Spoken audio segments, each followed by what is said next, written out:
El auricular del teléfono se sentía inusualmente pesado en la mano de Kiyoka, como si el plástico negro hubiera absorbido la gravedad de la semana anterior. Al otro lado de la línea, la voz de Itsuto Godo sonaba con esa familiaridad exasperante, una mezcla de calidez paternal y una despreocupación que a Kiyoka le resultaba en ese momento insoportable. Kiyoka no podía ocultar su confusión. Para él, los eventos de la última semana habían sido una tortura silenciosa, días arrastrándose bajo el peso de la exclusión. Sin embargo, para Itsuto parecía que nada había ocurrido. Era una herida abierta. En el imperio, la jerarquía de los usuarios de dones era clara. Con el emperador en la cima, la unidad especial antigrotescos era solo un arma, y Kiyoka, con su linaje y poder, no necesitaba Itsuto para encontrar trabajo. Podía haber ido a cualquier parte, pero había elegido quedarse allí bajo el ala de Itsuto para pagar una deuda de gratitud, y más importante aún, para evitar cruzarse con su propio padre, un hombre al que detestaba en el campo de batalla. Itsuto sabía todo esto. Sabía que Kiyoka había limitado su mundo por lealtad a él, y aún así lo había dejado de lado. Hubo un silencio al otro lado de la línea tras el reproche venenoso de Kiyoka. Cuando Itsuto volvió a hablar, la ligereza se había evaporado. Dime, Kiyoka, ¿pensaste realmente las cosas? ¿Sobre qué quieres hacer de ahora en adelante? Lo hice. Pasé toda la semana pensando en ello, tal como me dijiste. ¿Y encontraste tu respuesta? No lo sé. Kiyoka vaciló por un instante, descendió al abismo de su propia indecisión. Había pensado hasta que la cabeza le dolía, había sopesado su resolución como cazador de grotescos contra su deseo de ser un estudiante normal, un investigador, alguien con una vida propia lejos de la sangre y la muerte. Pero no tenía una respuesta final. Itsuto, con esa intuición casi sobrenatural que poseía, leyó el silencio de Kiyoka y le dijo que, si no tenía una respuesta aún, que siguiera pensando hasta que la encontrara, pero que necesitaba decidir de una vez por todas cómo iba a vivir, porque no podría caminar por dos senderos a la vez, así que mejor que se decidiera en elegir cuál camino iba a tomar. Esas palabras hicieron enfurecer a Kiyoka aún más, quien le gritó que se detuviera, porque no era justo que lo obligara a elegir así, y al final le preguntó por qué solo a él lo trataba así, puesto que había otros que mantenían trabajos ordinarios y cumplían sus deberes como usuarios de dones. Kiyoka siempre había sido impecable en ambos roles, no entendía esta presión repentina, esta exigencia de absolutos. Itsuto solo respondió que lo obligaba a elegir porque era Kiyoka. Esto lo dijo con una extraña mezcla de cariño paternal y firmeza. Y luego, sin darle tiempo a procesar esa frase, Itsuto cambió el tono. Su voz se volvió plana, profesional, la voz de un comandante. Mañana saldremos a eliminar a la araña de tierra. La unidad especial y yo atacaremos unidos. Será una batalla feroz. Probablemente dure unos días. Por si acaso, quiero preguntarte, ¿vendrás tú también? Las dos opciones se extendían ante Kiyoka como caminos divergentes en un bosque oscuro. Su deber le gritaba que fuera. Su instinto le decía que su lugar estaba allí, cubriendo la espalda de Itsuto, pero el orgullo es una bestia celosa. La herida de haber sido rechazado la semana anterior ardía demasiado. No voy a ir, dijo Kiyoka. La respuesta fue simple, cortante. como si fueras a llevarme incluso si dijera que sí, añadió mentalmente con amargura antes de colgar el teléfono. Se quedó mirando el aparato en silencio. No le importaba si estaba actuando con inmadurez. Estaba tan molesto que la lógica no tenía cabida. Una semana antes habría dicho que sí sin dudarlo, pero ahora, por primera vez en su vida, Kiyoka Kudo había puesto sus sentimientos personales por encima de su deber. 2 días después, el cielo de la capital era un espejo del estado de ánimo de Kiyoka. Gris, pesado y opresivo. Nubes de carbón se hinchaban sobre la ciudad, prometiendo una tormenta inminente. Era la temporada de lluvias de otoño, días lúgubres que borraban el color del mundo. Esa mañana, Kiyoka hizo algo que nunca hacía. Llenó su bolso con libros y utensilios de escritura, tomó un paraguas y salió hacia la universidad. Su espada favorita, esa extensión de su propia alma que siempre lo acompañaba, se quedó apoyada contra la pared de su habitación. La dejó allí, solitaria y fría, como un símbolo de la decisión que creía haber tomado. En el campus se encontró con Chida, quien lo saludó con su alegría habitual, aunque se sorprendió de que Kiyoka hubiera llegado temprano. Chida era un estudiante despreocupado, cuyas mañanas solían empezar mucho más tarde debido a sus escapadas nocturnas. Kiyoka le devolvió el saludo y le preguntó si iría al auditorio, y después juntos fueron al elegante auditorio de estilo occidental. Mientras esperaban, Kiyoka observó el lugar. Había poca gente urgente, pero el tema de la conferencia era algo que su profesor le había recomendado encarecidamente. La charla comenzó. El conferenciante extranjero hablaba a través de un traductor y, aunque había partes difíciles de seguir, Kiyoka se sintió absorto. Su mente analítica y brillante se encendió. Encontró un placer genuino en el desafío intelectual, en la teoría pura, lejos de la suciedad de los grotescos. A su lado, Chida roncaba suavemente, habiendo perdido la batalla contra el sueño a los 5 minutos. Cuando terminó, Chida se estiró con un bostezo ruidoso y le pidió a Kiyoka que le contara después de que había tratado la conferencia. Esto hizo molestar al joven, que sí había puesto atención, pero se resignó puesto que sabía que su compañero nunca cambiaría. A pesar de la actitud de Chida, Kiyoka se sintió satisfecho. Había una ligereza en su paso mientras salían del edificio y pensó que esto era lo que en realidad quería, esa curiosidad y esta paz intelectual. Después de salir del auditorio, Chida invitó a Kiyoka a divertirse, pues no tenían clases después, a lo que Kudo contestó con un tajante "no, gracias". Aún no era mediodía. Kiyoka quería aprovechar el impulso de la conferencia para leer un libro sobre su campo de estudio. Irse de fiesta con Chida sería desperdiciar este estado mental tan raro y precioso. Sin embargo, su compañero seguía insistiendo en que fueran. Kiyoka ya no sabía cómo decirle que no. De pronto se detuvo en seco. Una sensación familiar recorrió su espina dorsal, un escalofrío que no tenía nada que ver con la temperatura del otoño. Era la vibración inconfundible del uso de artes.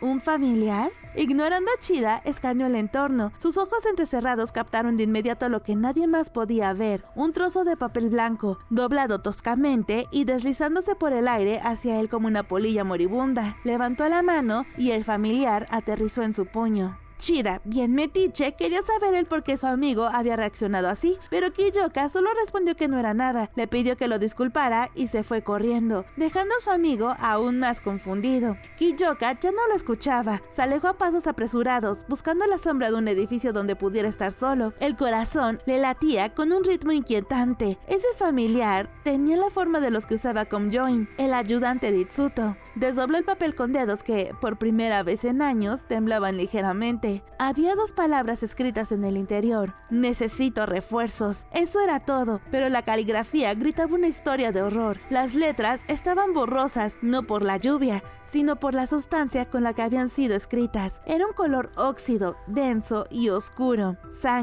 Sangre humana. El trazo era tembloroso, inestable. Quienquiera que hubiera escrito esto estaba al borde del colapso, sin tiempo ni fuerza para la pulcritud. Komyoin siempre tenía mala letra, pero esto era desesperación pura plasmada en papel. De pronto, las palabras de Itsuto resonaron en su mente, ahora no como una invitación, sino como una sentencia.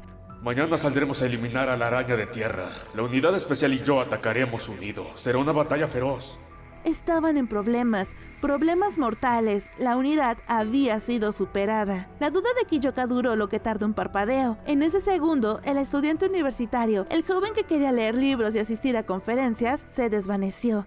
En su lugar quedó solo el usuario de dones. Y echó a correr. Kiyoka atravesó la capital como una exhalación, utilizando sus capacidades físicas mejoradas para devorar la distancia hasta su casa. Cuando irrumpió por la puerta principal, con la respiración entrecortada y el uniforme empapado de sudor frío, los sirvientes lo miraron horrorizados. Él, con desesperación, gritó si su padre estaba en casa, a lo cual los sirvientes respondieron que sí, con voz temblorosa. Kiyoka subió las escaleras de 2 en 2, no llamó con cortesía, entró en la habitación de Tadakiyo como una tormenta.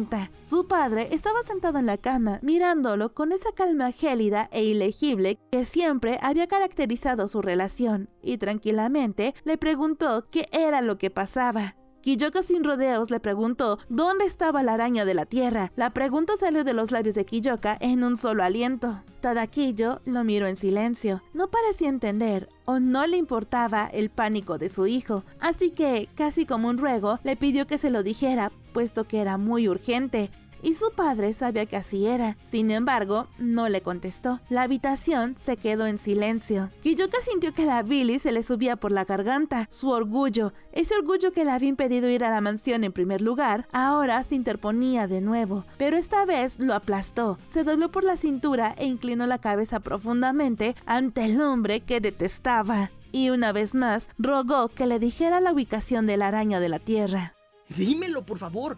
Bajo circunstancias normales, jamás habría rebajado así, pero la imagen de aquel papel manchado de sangre quemaba en su retina. El descontento hacia su padre, hacia Itsuto, hacia el mundo, todo se desvaneció ante una sola verdad: tenía que ir. Sin embargo, su padre le dijo con una tranquilidad y unas palabras afiladas que pensaba que no se iba a involucrar con esa araña de tierra. Kiyoka apretó los dientes. Podría haber ido a la estación de la unidad para obtener la información, pero habría perdido un tiempo precioso. Su padre era la vía rápida, y sabiendo que si no le explicaba a su padre no le diría nada, Kiyoka mencionó que la situación había cambiado porque había recibido una solicitud de apoyo, así que quería ir enseguida a ayudar. Tadakiyo lo miró con una sonrisa irónica, mientras le decía que si ya se había decidido entonces, a lo cual su hijo respondió que sí. Por eso iría hacia donde estaban luchando. Era una mentira, o quizás una verdad a medias. Kiyoka no sabía si había decidido su futuro, pero sabía cuál era su presente. Tadakiyo pareció aceptar la respuesta y le dio la ubicación. 30 segundos después, Kiyoka salía de su casa con su espada favorita en la mano, corriendo hacia la estación de tren, mientras en su mente gritaba a todos los dioses que conocía que por favor pudiera llegar a tiempo. El viaje en tren fue una agonía. El paisaje rodaba fuera de la ventana, indiferente a su tormento. La lluvia había comenzado a caer con fuerza, golpeando el cristal. Kiyoka sentía que el tren se movía a paso de tortuga. Quería gritar, empujar la máquina con su propia voluntad. El sudor frío empapaba su espalda. Las implicaciones giraban en su mente como buitres. Itsuto y Komjoin eran fuertes, no habrían subestimado a la araña de la tierra. Si habían pedido ayuda, y específicamente su ayuda, significaba que la situación era catastrófica. Significaba que se enfrentaban a algo que solo el poder abrumador de Kiyoka podía detener. ¿Cuánto tiempo había pasado desde que llegó el familiar? ¿Seguían vivos? Cuando el tren llegó a la estación más cercana a la montaña, el sol ya estaba abajo, oculto tras capas de nubes plomizas. Kiyoka saltó del vagón casi antes de que las puertas se abrieran por completo y corrió hacia la oscuridad. El camino de montaña era un infierno de barro y raíces. Kiyoka corría, resbalaba, se recuperaba y seguía corriendo. El aire frío le quemaba los pulmones. No usó su don de fuego para iluminar el camino. La lluvia lo apagaría y consumiría una energía que necesitaría para luchar. En su lugar, cerró los ojos y agudizó sus sentidos, buscando el rastro. Y lo encontró. Un hedor, una sensación viscosa en el aire espiritual, una maldad antigua y hambrienta. Allí, a medida que se acercaba, un aura fantasmal comenzó a congelar su cuerpo y su alma. Sus instintos primitivos y sabios le gritaban que diera la vuelta, le rogaban que huyera, que no fuera más lejos.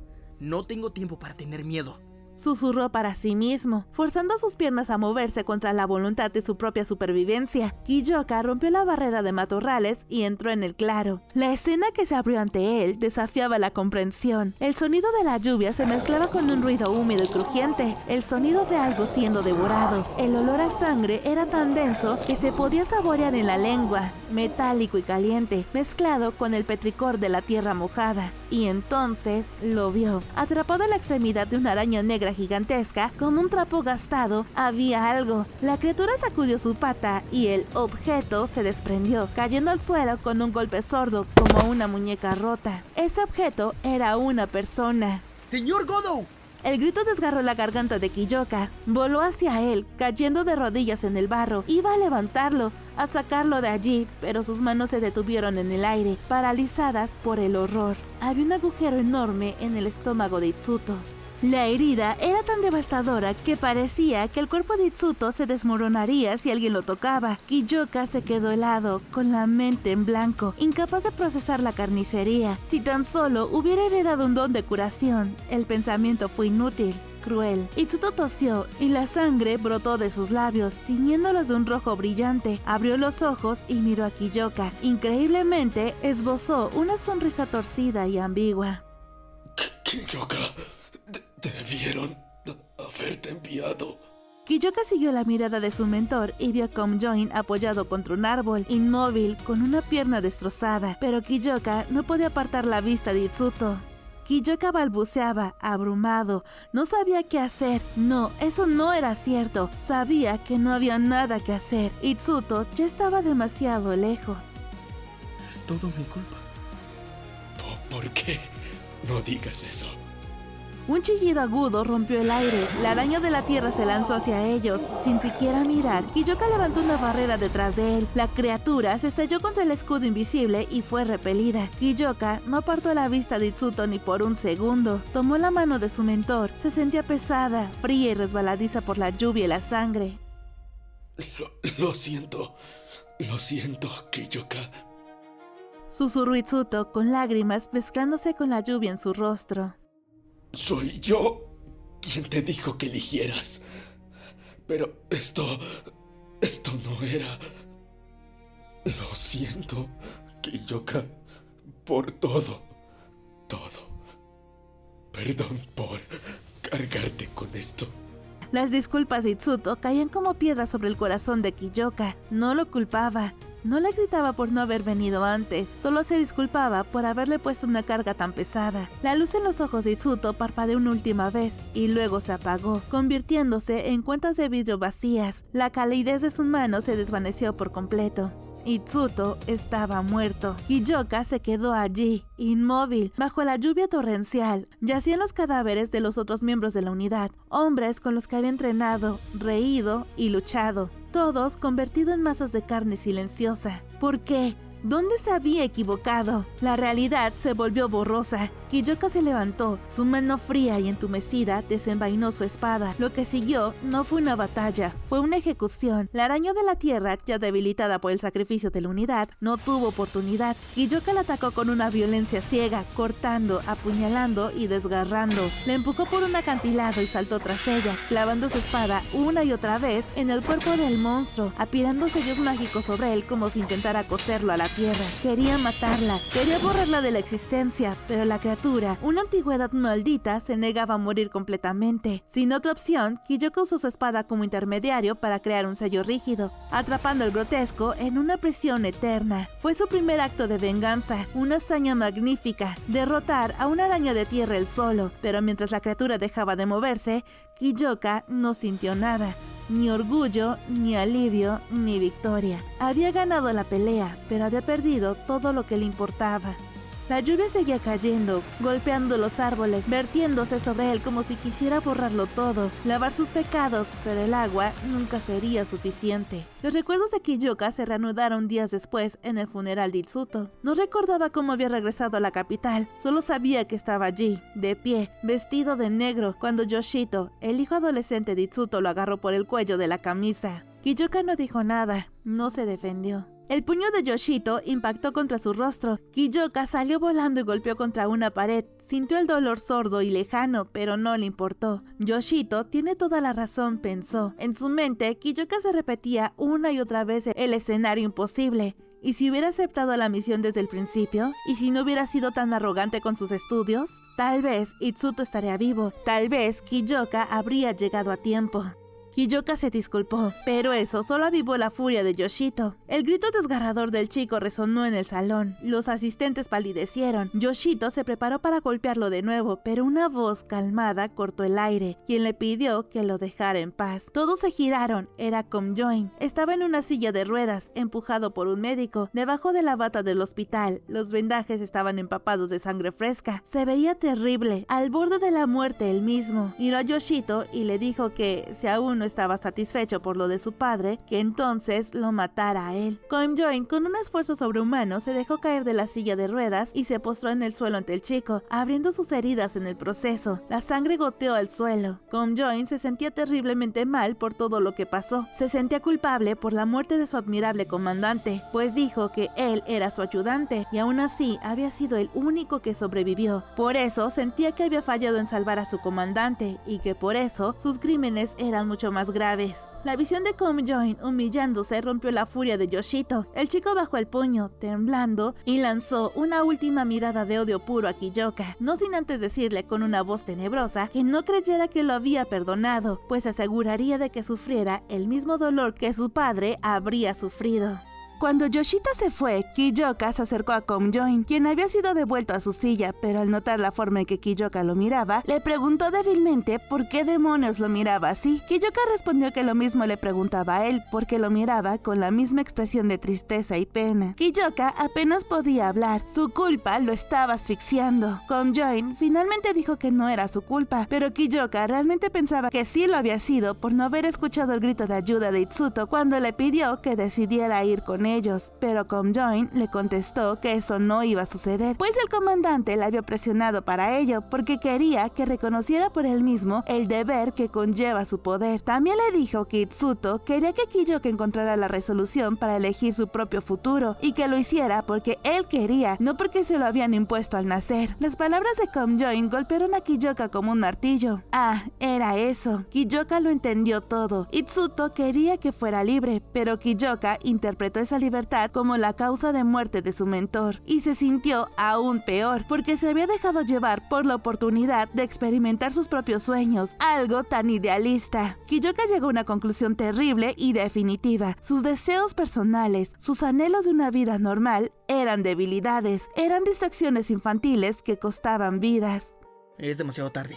Darme cuenta de todo ahora no significa nada, dijo Kiyoka con una frialdad nueva en su voz. Komyoin se quedó preocupado por el estado mental de Kiyoka, pero el chico solo dijo que se iba y que jamás volvería a dudar. Intentó sonreír para tranquilizar a Komyoin, pero lo que salió fue una mueca vacía. Komyoin lo miró con horror, como si estuviera viendo el nacimiento de un monstruo. Kiyoka dio media vuelta y salió del salón funerario. Afuera, el cielo de otoño se había despejado y brillaba un sol azul intenso, pero Kiyoka no sentía calor. En sus oídos, el sonido de la lluvia de aquel día trágico seguía cayendo incesantemente, un recordatorio eterno de su pecado. Está bien, pensó, que llueva siempre. Así, nunca iba a olvidar lo insoportablemente enojado y decepcionado que estaba de sí mismo. Ese día, el joven estudiante murió y nació el comandante Kudo, un hombre de hielo y acero. Pasaron los años, las estaciones giraron, implacables. Kiyoka se había convertido en lo que prometió, un arma perfecta. Se aisló del mundo, rechazó compromisos matrimoniales, vivió solo para matar grotescos, hasta que ella llegó. Miyo. Ahora, sentado en una habitación bañada por la luz de la primavera, frente a un Komyoin mucho más viejo y recuperado, Kiyoka soltó un suspiro. Komyoin le dijo que ambos habían sido demasiado inmaduros, solo para romper el silencio incómodo, y Kiyoka admitió que definitivamente lo eran. Después, Komyoin le dijo que había escuchado que planeaba dejar el ejército y que esa noticia lo había sorprendido. Kiyoka dijo que lo entendía y que incluso él había pensado que llegaría el día en que podría tomar una decisión como esta. Kiyoka sonrió, una sonrisa tensa pero genuina. Había pasado tanto tiempo creyendo que su deber era su única identidad, pero Miyo había cambiado la ecuación. Kiyoka dijo que si el señor Godo lo hubiera visto después de comprometerse, probablemente le habría empujado las mismas dos opciones en la cara otra vez, dijo Kiyoka reflexionando, y si esta vez eligiera su deber como usuario de dones por encima de Miyo, probablemente lo habría golpeado. Itsuto amaba a su familia. Si viera a Kiyoka sacrificar la seguridad de su esposa por una misión, lo llamaría idiota. Komyoin soltó una risa alegre y dijo que sí, que esa sería una razón justificable para golpear a Kiyoka, y esa vez no habría duda de que estaría tomando la decisión correcta. El sol de primavera entraba por la ventana, envolviéndolos en calidez, y entonces Kiyoka se dio cuenta de algo. El sonido de la lluvia, ese repiqueteo fantasma que había resonado en su mente durante años, torturándolo con la culpa y el recuerdo de la muerte de Itsuto, por fin se había detenido. Había silencio, había paz. Cuando Kiyoka llegó a casa, el sol ya se había puesto por completo. Había pasado la tarde arreglando los detalles de su retiro. Quedaba una última misión. La araña de tierra había revivido, pero esta vez sería diferente. Esta vez la mataría para proteger su futuro, no para expiar su pasado. Este sería su último trabajo como militar. Detuvo el coche frente a la casa y caminó hacia la entrada. La puerta se abrió y Miyo salió a recibirlo. Llevaba un kimono de colores delicados con un patrón de flores pequeñas. Caminó hacia él con pasos cortos, vacilantes, pero llenos de una alegría silenciosa. Miyo. Bienvenido a casa, Kiyoka, respondió ella. Sus ojos se encontraron y ambos sonrieron. No era la sonrisa forzada que le había dado a Komyoin en el funeral, era real. era cálida, y en su mente le prometió al señor Godo que lo haría bien esta vez. Pensó que Shitsuto lo estaba observando desde algún lugar y yo que estaba seguro de que en ese momento estaría sonriendo alegremente, tal como lo hacía en el pasado, orgulloso de ver que su alumno finalmente había encontrado su propio camino. Las largas lluvias habían cesado, el otoño y el invierno habían pasado. Ahora, por fin, había llegado la primavera.